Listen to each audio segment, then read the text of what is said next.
7 தமிழ், பொறுப்பும் பொது நலமும்.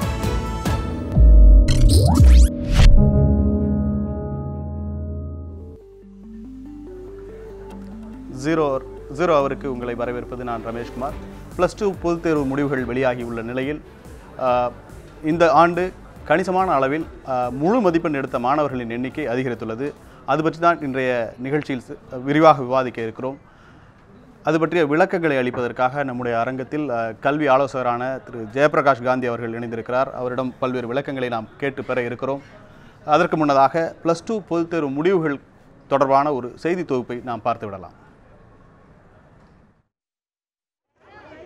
தமிழகம் புதுச்சேரியில் +2 பொதுத் தேர்வுகள் கடந்த மாதம் 5ஆம் தேதி தொடங்கி 31ஆம் தேதி வரை நடைபெற்றன. 3,90,753 மாணவர்களும் 4,52,311 மாணவிகளும் தேர்வினை எழுதினர்.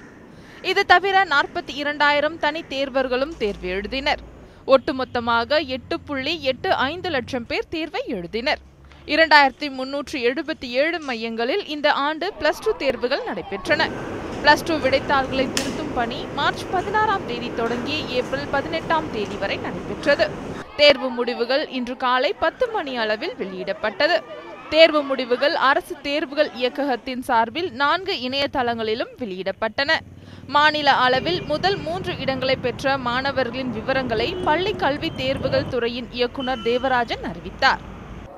செல்வி Pavithra, Vikas Vidyalaya matric higher secondary school, Tiruppur, 1192 மதிப்பெண்கள். அதே முதல் இடத்துல 1192 எடுத்து முதலிடம் வகிக்கிறவர் Nivetha, Sri Sowdeswari Vidyalaya matric higher secondary school, Coimbatore.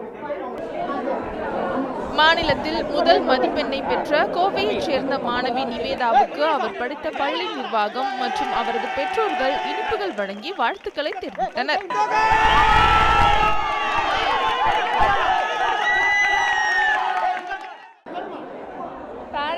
School தான் full and full support, encouragement. எப்போவுமே பிரின்சிபல் மேம் எல்லாருமே தான், டீச்சர்ஸ், பிரின்சிபல் மேம் எல்லாருமே தான். எப்போவுமே ப்ரெஷர் கொடுத்ததில்லை.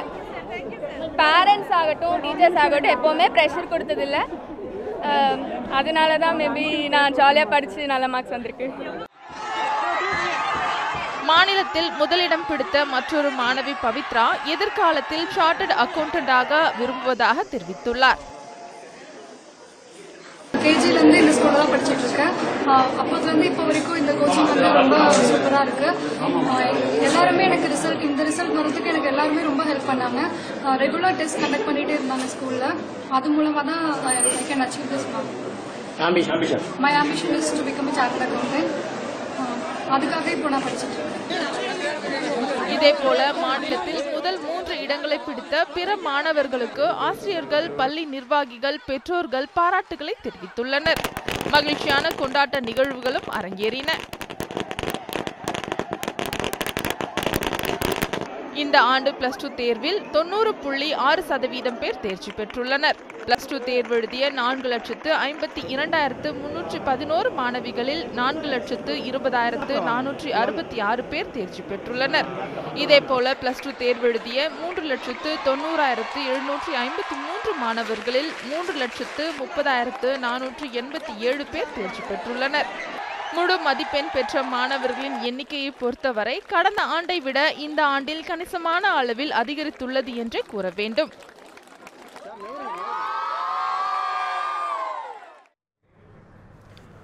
அந்த நம்ம செய்தி தொகுப்பை பார்த்தோம் சார். அதில் பார்த்தீங்கன்னா இப்போ இந்த ஆண்டு சென்டம் எடுத்தவங்களோட எண்ணிக்கை அதிகமாக உயர்ந்திருக்கு அப்படின்ற ஒரு விவரத்தை பார்ப்போம். அது தொடர்பான விவரங்களை பார்ப்போம். எந்தெந்த சப்ஜெக்டில் சென்டம் அதிகரிச்சிருக்கு, சென்டம் சார்ந்து எந்த மாதிரியான மாற்றங்கள் வந்திருக்கு அப்படின்ற சம்மந்தமான சில விவரங்களை பார்க்கலாம். முதல் இந்த ஆண்டு முக்கியமாக மாற்றம் நடந்திருக்குது அப்படின்னு பார்த்தீங்கன்னா ஃபிசிக்ஸில் பார்த்தீங்கன்னா கடந்த ஆண்டை விட இது குறைஞ்சிருக்கு. எதிர்மறையான ஒரு நிகழ்வுன்னே சொல்லணும்.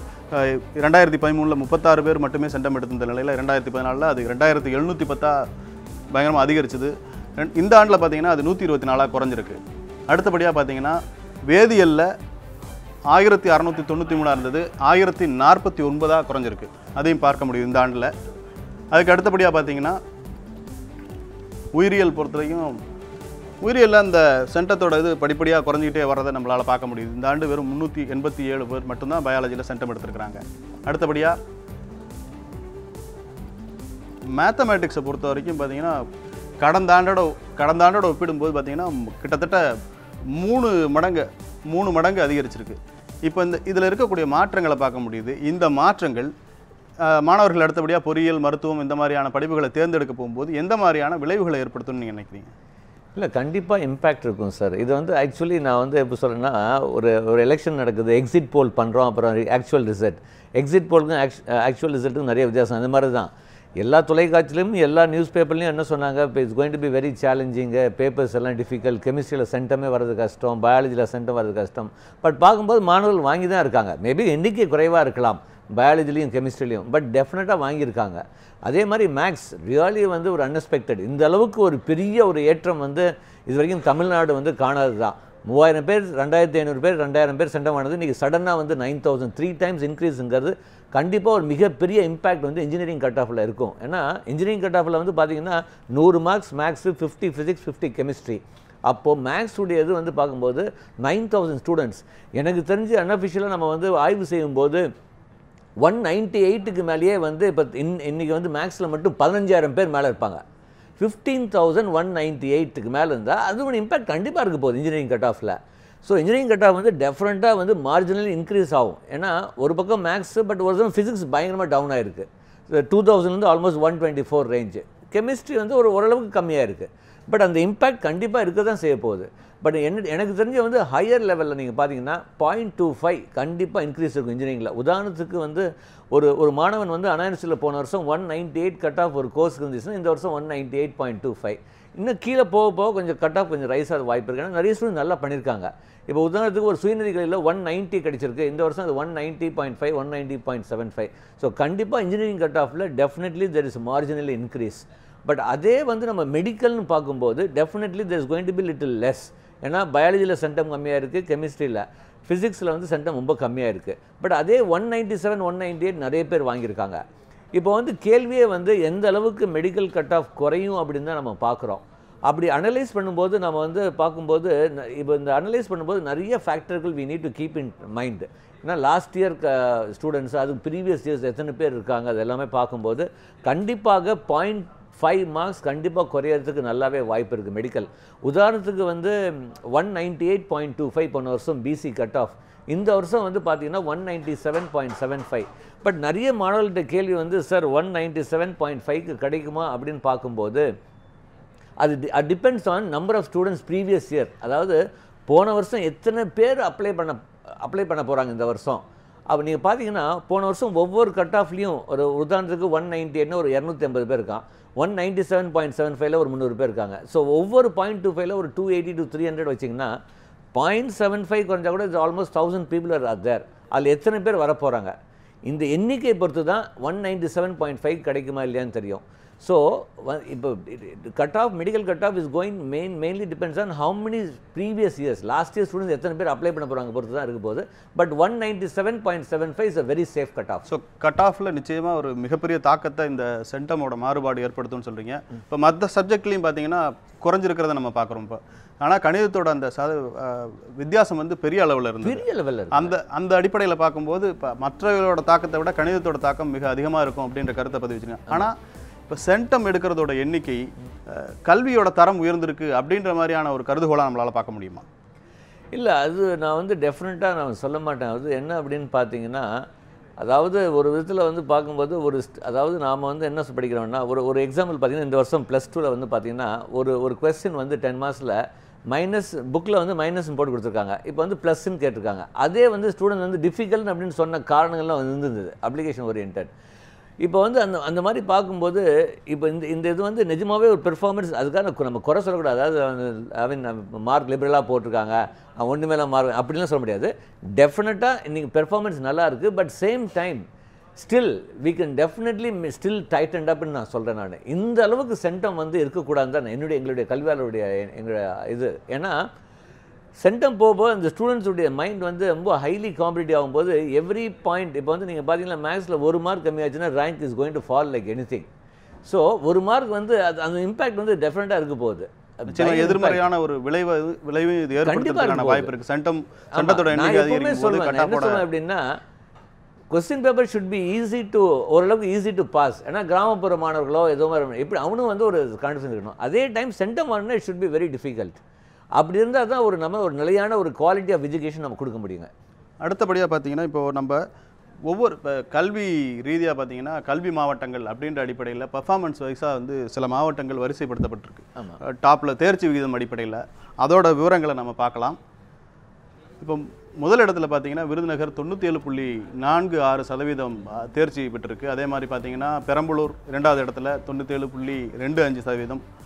மூணாவதாக கடந்த ஆண்டு வந்து முதலிடத்தில் இருந்த ஈரோடு பார்த்தீங்கன்னா இப்போ கொஞ்சம் கீழே இறங்கி 3வது இடத்துல இருக்குது. 4வது இடத்தை எப்போதும் முதலிடத்தை பெறக்கூடிய வாய்ப்பு இருக்கிறதா கருதப்படுற நாமக்கல் 4வது இடத்துல இருக்குது. தூத்துக்குடி இருக்குது. இது மாதிரி பின்தங்கிய மாவட்டங்கள் கூட அரியலூர் அந்த மாதிரியான மாவட்டங்கள் வந்திருக்கு. இது இப்போ இந்த மாவட்ட ரீதியாக ஒவ்வொரு ஆண்டும் கன்சிஸ்டண்ட்டாக சில மாவட்டங்கள் பர்ஃபார்ம் பண்ணுறதை பார்க்க முடியுது. இதுக்கு காரணம் என்னன்னு நினைக்கிறீங்க சார்? இதில் வந்து இப்போ வந்து சில மாவட்டங்களில் பார்த்தீங்கன்னா இந்த ஸ்கூல்ஸ் சில பர்டிகுலர் ஸ்கூல்ஸ் வந்து ஒரு கண்டிப்பாக ஒரு காரணம் இருக்குங்க. பிகாஸ் மோன் வந்து மெயின் ரெசிடென்ஷியல். அவங்க வந்து ஒரு 10th வந்து ஸ்டூடெண்ட் முடித்தவொடனே பார்த்தீங்கன்னா 11th ஒரு 3 to 4 months நடத்துகிறாங்க. அதுக்கப்புறம் ஃபுல்லாக 12th தான் கான்சன்ட்ரேஷன். நீங்கள் பார்த்தீங்கன்னா ஆல்மோஸ்ட் வந்து அவன் 12th என்டர் ஆகி ஒரு நெக்ஸ்ட் ஜூன் வரதுக்குள்ளார மார்ச் தான் எக்ஸாம். அதாவது ஜூன் ஜூலைலேயே வந்து ஆல்மோஸ்ட் போர்ஷன் முடிச்சிடுறாங்க. அதுக்கப்புறம் பார்த்தீங்கன்னா கண்டினியூஸ் டெஸ்ட்டு ரிவிஷன் டெஸ்ட் அந்த மாதிரி அது மாதிரி சில ஸ்கூல்ஸ் அடாப்ட் பண்ணுறாங்க. அது வந்து நிறைய வந்து இந்த சில மாவட்டத்தில் இருக்குது. அந்த இம்பேக்ட் தான் இதில் வந்து நம்ம பார்க்குறோம். ஹையர் லெவலையும் அதில் தான் பார்க்குறோம். இட் டிபெண்ட்ஸ் ஆன் பியூர்லி அந்த main of the private school. But நான் கவர்மெண்ட் ஸ்கூல்ஸ் வந்து நான் எப்போவுமே அப்ரிஷியேட் பண்ணுவேன் சார். இன்றைக்கும் கவர்மெண்ட் ஸ்கூலில் வந்து ப்ராப்பராக 11th and 12th நடத்துகிறாங்க. அது வந்து ஒரு பாராட்டுக்குரிய விஷயம். அது வந்து சில ப்ரைவேட் ஸ்கூல் படி அவங்களுக்கு வந்து mark is a criteria. So அரசு பள்ளிகள் மாணவர்கள் வந்து நான் வந்து கண்டிப்பாக ஒரு பாராட்டு சொல்வேன். ஏன்னா இந்த அளவுக்கு அவங்களுடைய நாலேஜ் வந்து கண்டிப்பாக வந்து அவன் தமிழ் மீடியமில் படிச்சிருக்கலாம். பட் அவனுடைய கான்செப்ட் வந்து கண்டிப்பாக ஸ்ட்ராங்காக இருக்குன்னு தான் எங்களுடைய எதிர்பார்ப்புங்க. இப்போ அரசு பள்ளிகளில் தேர்ச்சி வீதம் அப்படிங்கிற அடிப்படையில் பார்க்கும்போது பார்த்தீங்கன்னா ஒரு பெரிய வித்தியாசம் இருக்கிறதையும் பார்க்க முடியுது. இப்போ தனியார் பள்ளிகளில் 98% அந்த நிலையில் இருக்குது தேர்ச்சி வீதம். அரசு பள்ளிகளை பொறுத்த வரைக்கும் 84% தான் இருக்குது. அதே மாதிரி பார்த்தீங்கன்னா முதலிடத்தை பிடிக்கக்கூடிய மாணவர்கள் அந்த மாதிரி பார்க்கும்போதும் தனியார் பள்ளிகளில் சிறப்பான செயல்பாட்டை அவங்க வெளிப்படுத்தும். அதாவது மதிப்பெண் அடிப்படையில். அதற்கான காரணம் என்னன்னு நீங்கள் நினைக்கிறீங்க? இல்லை கண்டிப்பாக சரி. இப்போ நீங்கள் வந்து அது குவாலிட்டி. அதாவது நான் வந்து மார்க் வாங்கினாலும் நான் புத்திசாலி அப்படின்னு நம்ம சொல்லவும் முடியாது. கண்டிப்பாக நீங்கள் அப்படி நம்ம பார்க்கும்போது ஏன் சார் அப்போ வந்து நம்ம வந்து இப்போ வந்து பெரிய மாவட்டத்தில் டாப்பர்ஸ் நல்ல 198 மார்க் 200 மார்க்லாம் வாங்குறாங்க. பட் ஏன் அவன் வந்து அன்யூனிவர்சிட்டியில் வந்து ஃபெயில் ஆகிடுறான் மேக்ஸில்? இப்போ மேக்ஸில் வந்து 200 வாங்கின ஸ்டூடெண்ட் வந்து ஒரு பியில் வந்து ஒரு 50 மார்க் கூட வாங்க முடியல. அப்போ தெர் இஸ் சம்திங் ராங். அப்போ வந்து அவன் வந்து அதாவது மனப்பாடம் பண்ணி ஒருத்தன் புரிஞ்சு 85 மார்க் வாங்குறான். ஒருத்தன் மனப்பாடம் பண்ணி 100 மார்க் வாங்குறான். நான் வந்து புரிஞ்சு படித்து 85 மார்க் தான் புத்திசாலின்னு சொல்லுவேன். மனப்பாடம் பண்ணி 100 மார்க் வாங்கணும்னு கண்டிப்பாக நான் புத்திசாலின்னு சொல்லவே முடியாதுங்க. ஆனால் நம்மளோட இந்த தேர்வு முறை அப்படின்றது பார்த்தீங்கன்னா இப்போ செலெக்ஷன் கிரைட்டீரியா அப்படிங்கிறது மதிப்பெண் அடிப்படையில் தானே இருக்குது. நான் வந்து எப்பவுமே அதான் மாநில எப்பவுமே சொல்வேன். இந்த +2 it's only a beginning of your career. ஒரு 3 மார்க் 4 மார்க் கம்மியானாலும் life is not going to come. I mean not going to end. இப்போ நீங்கள் நல்லா நினச்சி பாருங்கள். ஒரு அண்ணா யூனிவர்சிட்டியில் 200 மார்க் வாங்கின மாணவன் வந்து டிசிஎஸில் பிளேஸ் ஆகிறான். நீவன் 150 மார்க் வாங்கினா ஆஃப் கேம்பஸில் டிசிஎஸில் பிளேஸ் ஆகிருக்கானே. ஸோ நீங்கள் அப்போ யார் புத்திசாலி? 200 அண்ணா யூனிவர்சிட்டி போன புத்திசாலியா 150 இதில் படித்த புத்திசாலியா? நான் கண்டிப்பாக 150 வாங்கினா தான் புத்திசாலின்னு சொல்லுவேன் நான். இப்போ என்னென்னா ஒரு நல்ல கோர்ஸில் சேர்றதுக்கோ ஒரு நல்ல இன்ஸ்டிடியூஷனில் சேர்றதுக்கோ இந்த மதிப்பெண்கள் தானே அடிப்படையாக இருக்குது. அது இருக்குது சார். பட் இருந்தாலும் வந்து அதனால தான் நான் வந்து நுழைவுத் தேர்வு வைக்கணும்னு சொல்வேன் நான். நுழைவுத் தேர்வு வந்து கண்டிப்பாக தேவை. அப்போ நுழைவுத் தேர்வு இருக்கும்போது ரியல் நாலேஜ் வந்து நம்ம கண்டுபிடிக்க முடியும். இது வந்து வெதர் ஒரு ஸ்டூடெண்ட் வந்து மனப்பாடம் பண்ணியிருக்கானா இல்லைன்னு தெரியாது. ஏன் அதனால தான் நம்ம தமிழ்நாடு மாணவர்கள் எங்கே காம்படிட்டிவ் எக்ஸாம்ஸில் தமிழ்நாடு ஐஐடியில் வந்து பார்த்தீங்கன்னா கேட்டில் வந்து பார்த்தீங்கன்னா 29வது இடத்துல இருக்கும். சவுத்தில் வந்து இப்போ ஐஐடி இப்போ எக்ஸாம் ஜேஇ எக்ஸாமில் வந்து கேரளா, கர்நாடகா, ஆந்திரா இந்த மாதிரி கம்பேர் பண்ணும்போது we are the 4th last among the 4 southern ஸ்டேட்ஸில். காரணம் என்ன அப்படின்னா அப்படி சிஸ்டம் ஆஃப் எஜுகேஷன் வந்து நான் வந்து குறை சொல்ல மாட்டாது. அது நான் கவர்மெண்ட்டையும் குறை சொல்ல மாட்டேன். Because system is like that. இப்போ வந்து நம்ம சிஸ்டம் தான் அடாப்ட் பண்ணணும். ஏன்னா பேரண்ட்ஸ் வந்து ஒரு ஸ்கூலுக்கு போனால் சார் எனக்குலாம் என்ன வேணாம், என் பையன் மார்க் வாங்கணும், மனப்பாடம் பண்ணுறானோ இல்லையோ அவன் மார்க் வாங்கிக்கணும். பிகாஸ் க்ரைட்டீரியா அது மாதிரி. So we need to change the system தான் சொல்லுவேன் நான். இப்போ பெற்றோர்களோட இந்த மனநிலையை வந்து கல்வி நிறுவனங்களும் கல்வி அமைப்பும் தானே அது வந்து அந்த மாதிரியான எண்ணத்தை ஏற்படுத்துது. ஆமாம், கண்டிப்பாக. இதை இப்போ பெற்றோர்களோட எண்ணங்களில் மாற்றத்தை ஏற்படுத்தினா இந்த கல்வி அமைப்பு முறையை முற்றிலுமாக மாற்றி அமைக்கணும். இல்லை, கண்டிப்பாக. அதில் வந்து ஏதாச்சும் வந்து நம்ம வந்து கொஞ்சம் அப்ளிகேஷன் ஓரியன்ட் 11th மார்க்ஸ் ஏன் நம்ம கன்சிடர் பண்ணக்கூடாது? இப்போ நீங்கள் வந்து பார்த்தீங்கன்னா ஐஐடியில் 11th கேட்குறாங்க. ஏன் நம்ம பக்கத்து மாநிலத்தில் 11th and 12th வச்சு தான் மார்க் வந்து அவங்க கால்குலேட் பண்ணுறாங்க. ஸோ ஏன் நம்ம வந்து 11th ஒரு இம்பார்ட்டன்ஸ் கொடுக்கக்கூடாது? அப்போ தான் வந்து ரியல் டெஸ்ட் வந்து நம்மளுக்கு தெரியும். ஏன்னா பிகாஸ் நம்ம வந்து வெறும் 12th மட்டும் இம்பார்ட்டன்ஸ் கொடுக்கறதுனால பள்ளிகள் வந்து நான் பள்ளியும் குறை சொல்ல முடியாது. ஏன்னா அவங்களுக்கு வந்து இட் இஸ் அ சர்வைவல். நான் நல்லா பண்ணி தான் ஆகணும் அப்படின்னு ஃபீல் பண்ணுறாங்க. So I appreciate them also. So but என்ன அப்படின்னா somewhere the system should be little modified so that students become more quality, real quality. அவன் வந்து நம்மளுடைய தமிழ்நாடு ஸ்டூடெண்ட்ஸ் வந்து ஆல் இண்டியா லெவலில் கம்பீட் பண்ணுறது என்னுடைய ஆசை. நிச்சயமாக மிக முக்கியமான ஒரு கருத்தை முன் வச்சிருக்கீங்க. நாம் தொடர்ச்சியாக இதை பற்றி பேசுவோம் ஒரு சிறிய இடைவேளைக்கு பிறகு.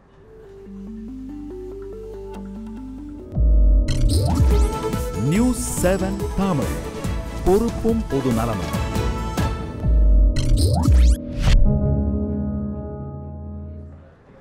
ஜீரோ அவருக்கு உங்களை மீண்டும் வரவேற்பது நான் ரமேஷ்குமார்.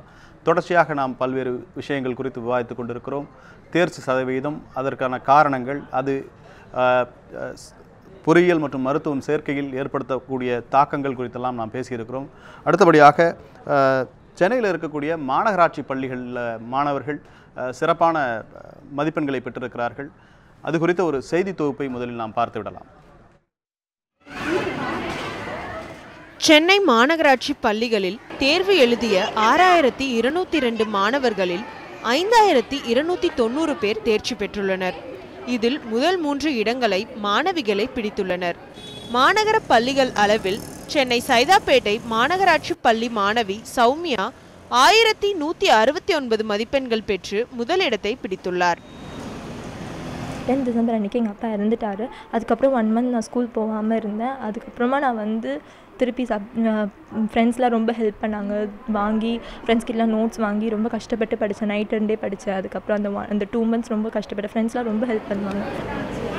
கடந்த ஆண்டில் சென்னை மாநகராட்சி பள்ளிகளில் 88.98% இருந்த தேர்ச்சி விகிதம் இந்த ஆண்டு 85.30% குறைந்துள்ளது. சென்னையில் மொத்தமுள்ள 32 மாநகராட்சி பள்ளிகளில் 2 பள்ளிகளில் மட்டுமே 100% தேர்ச்சியை எட்டியுள்ளன. கடந்த ஆண்டுடன் ஒப்பிடுகையில் 3% குறைவாகும். மாநகராட்சி பள்ளிகளை தரம் உயர்த்த பல்வேறு நடவடிக்கைகள் எடுக்கப்பட்டு வருவதாக கூறப்பட்டாலும் மாணவர்களின் தேர்ச்சி விகிதம் அதை பிரதிபலிக்கவில்லை என்பதே உண்மை. இப்போ அந்த செய்தி தொகுப்பை பார்த்தோம் சார். அடுத்தபடியாக அந்த கடந்த சில ஆண்டுகளில் தேர்ச்சி சதவீதம் எப்படி மாறுபட்டிருக்கு அப்படின்ற விஷயத்தை நம்ம பார்க்கலாம். கடந்த 2013, 14, 15 இந்த ஆண்டுகளை பார்க்கும்போது சில தேர்ச்சி சதவீதத்தில் பார்த்தீங்கன்னா ஸ்லைட்டாக வேரியேஷன்ஸ் இருந்துட்டு இருக்கிறத நம்ம பார்க்குறோம்.